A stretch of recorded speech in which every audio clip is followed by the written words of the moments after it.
উ আ করে জিকির করে, এটা কোনো জিকিরের আওতায় পড়বে? একটু কথা বলেন তো, উ আ কোনো জিকির আছে? তো ওনার কথাকে আপনি মানবেন?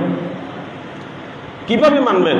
এই যে কিরমান কাতিবিন কি লিখবেন, ওরাও তো বিভ্রান্তর মধ্যে পড়ে যাবে। ও কি করছেন, এতগুলো জিকির দিয়েছে, এই জিকিরগুলো না করে ও শুধু তারপরে এই বাউল গান, এটা তো আপনারাও বুঝেন।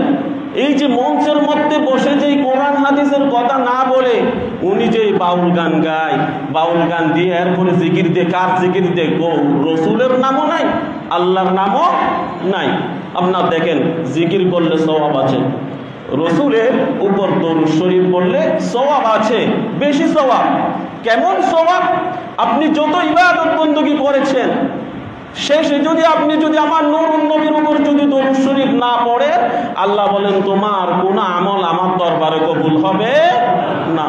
তাহলে দরুদ শরীফ পড়তে হবে নাকি হবে না? তাহলে ভাই একেবারে সহজ কথা, রসুলকে যদি আপনি আহলে বাইতদেরকে যদি আপনি ভালোবাসেন, তাহলে রসুলকে পেয়ে যাবেন।